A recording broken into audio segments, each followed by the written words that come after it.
Oftentimes when people encounter the dawah, they're a little bit confused and they will pose certain questions.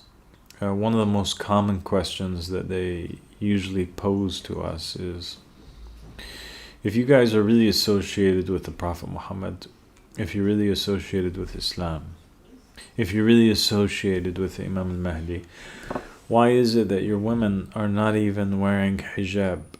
Why is it that you guys are not calling to pray 5 times a day?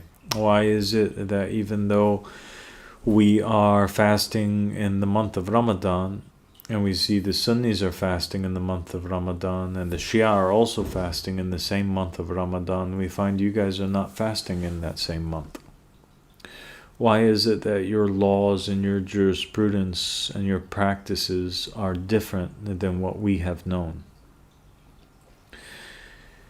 And the answer comes really in the Gospels when we look at the story of Jesus and his dawah and his call. We find that Jesus was the Messiah who was sent to the Jews, and him and his disciples at the beginning of their dawah also were questioned by many people and asked the same questions which we are. In the Gospels, at one point, the followers of John the Baptist, who had accepted the prophethood of John the Baptist, unlike the Pharisees who rejected John the Baptist's prophethood, they would say to Jesus and his disciples, "We're Jews and we're fasting." And we see that the Jews who don't accept John are also fasting, and yet you're the only one who differs. You and your disciples are not fasting. How can you claim to be the Messiah? How can you claim to be a prophet of God and speaking on behalf of God, but at the same time you're not abiding by the laws of God which came upon his servant Moses? And Jesus tried to make them understand that by giving a few parables, and he answered them by stating, "Why would the guests of the bridegroom mourn while he is present? There will come a time when he is not present, then shall they mourn." As if Jesus was to say to them, the bridegroom is the Messiah. He's the proof of God in that time. He's the man who embodies all of religion. When that man is present, when that Spirit of God is present amongst the people, then he is the prayer, and he is the fasting, and he is all of the acts of worship. Whoever obeys him succeeds, and whoever disobeys him, no matter how many acts of worship they perform, it is not accepted from them. The love of Ali ibn Abi Talib is a good deed where no bad deed can harm, and hatred of Ali is a bad deed that no good deed can benefit. So the wilayah of that man is all of religion, is what Jesus was trying to tell them. When that man is taken away and the people are in a state of confusion, then that's when it will become a time for mourning, a time for prayer, a time for fasting. But when the Hujjah is present, it's a time of working and listening and abiding by the commandments which he gives. Another time, Jesus says to them, "Does anybody pour new wine into old wineskin? If they do so, then it will burst, and the wine will fall out and be destroyed, and also the wineskin will be destroyed." As if Jesus was trying to tell them that every so often a new covenant is established with God, and every so often new laws come that fit new times or new wineskin, and it cannot be put into old times or fit into old jurisprudences. New messages need new carriers, and it does not fit with the old. And that's exactly what Jesus did as a bearer of a covenant. He brought a new message that had to come with its new sets of rules and stipulations and regulations and laws.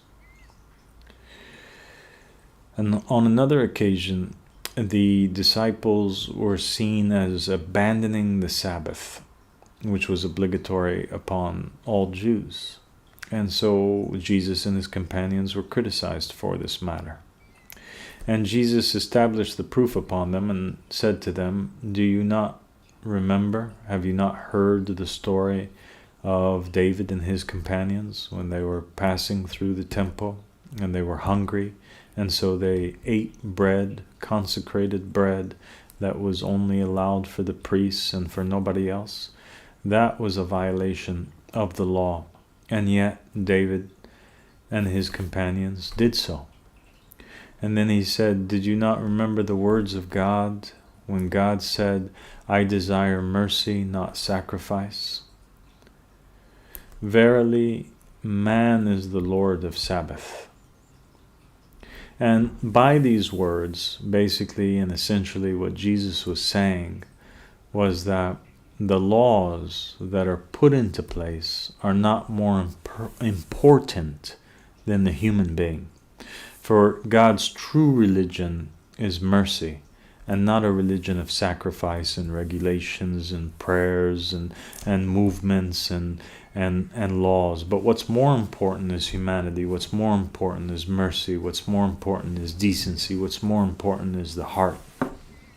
He said all these laws and regulations, all these acts of worship, and all these rituals were put into place for man and not the opposite.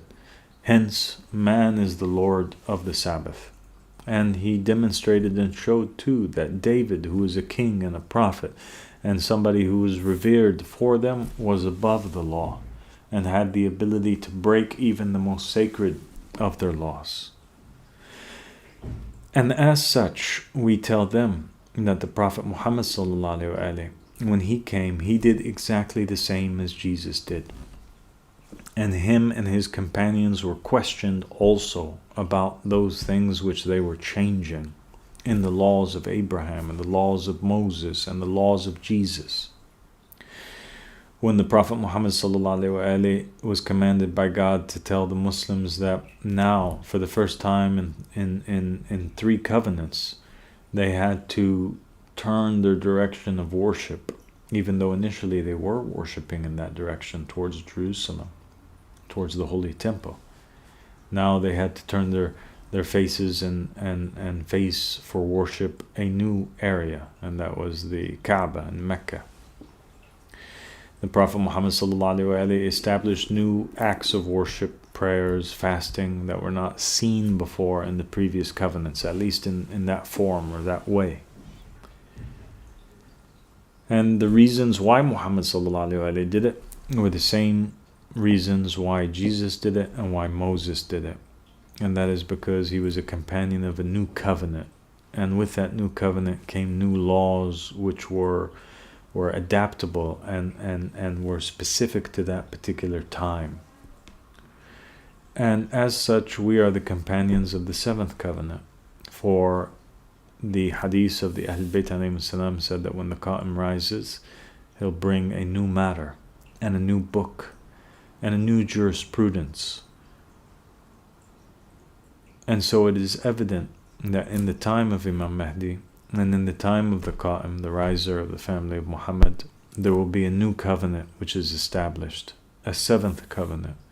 And that is what we are commanded to invite people to, a new way and a new path with its new acts of worship, a continuation of the old, but not the same. The way that people feel today is the same that they felt before in those times. I think the Jews in the time of Jesus, they felt comfortable. They lost the true meaning of religion. They forgot that it was really about mercy and the love of God and about becoming a better human being, and they became attached to those rituals. It was performing these particular rituals that made them feel comfortable, made them feel spiritual.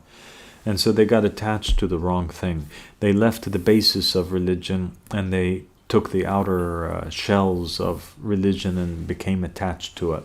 The same thing is happening now, and that is that people are perhaps afraid to look into this religion, or afraid of the religion because it doesn't have these familiar aspects to it, or acts of worship that they have become attached to, even though they really mean nothing. And they were merely tools that would help the human being gain a closer relationship with God until the establishment of a divine government, and God sends himself or his spirit through a messenger from him once again. The people unfortunately became attached to the acts and not the man, when it's the opposite. That's important.